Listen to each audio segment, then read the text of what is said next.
ang kuwit ng balat sa akin. Lahat ay ipagsapalaran sa mga at talagang pinagulan kaya ng magic ng saga.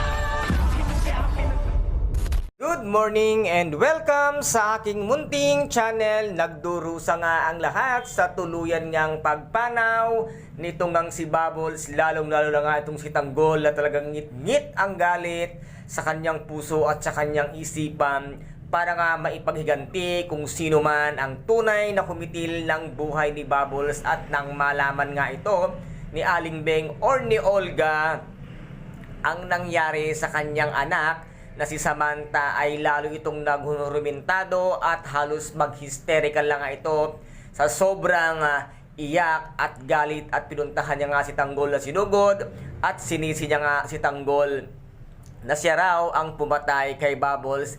Baka nakakalimutan mo, Aling Beng, hindi kayang kitilin ni Tanggol ang buhay ni Bubbles dahil mahal niya yan. Kaya wag mong pagbintangan yung taong walang kinalaman na siya ang nagliligtas at laging tumutulong kay Bubbles sa oras ng kagipitan, at wala kang kaalam-alam kung gaano sinuportahan at ni Tanggol yan ngang si Bubbles. Kaya wag mo siyang pagbibintangan ng kung ano-ano ngayon. At dito nga, hindi nakapagpigil si Aling Beng ay tumawag sa police station at muli niyang ipinagkanulo itong nga si Tanggol dahil sa kanyang sobrang galit. Ngunit bakit naman hahabulin ng mga pulis itong si Tanggol?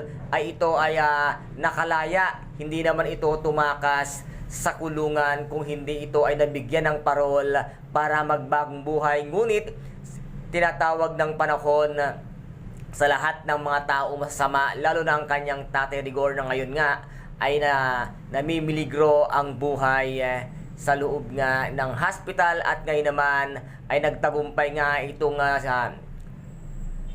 si Jesus Nazareno de Magiba na isang impostor para nga kitilin ang buhay ng taong pumatay kay Bubbles. At ito nga ay mamanhikan na, ngunit ayaw sa kanya ni Catherine na kahit na anong mangyari ay hindi niya makukuha ang puso ni Catherine, dahil ang nais nga lamang ito ay makamkam ang mga yaman ng kabalyero. At dito naman ay magtatalo si Don Facundo at si Ramon dahil nga sa pera na kinukuha nga ng mga Montenegro. Ano kaya ang mangyayari ngayon? Matuloy pa kaya ang sinasabing pamamanhikan or kasalan? At dahil sinabi nga ni Ramon na hindi sila namamanhikan kung hindi kinukuha nila ang lahat-lahat ng perang ipinatago kay Don Facundo. Kaya dito, sorry ka David, hindi matutupad ang nais mo na makasal kay Catherine. Kaya hanggang sa pangarap at ilusyon ka na lamang sa iyo na magiging isa kang tagapagmana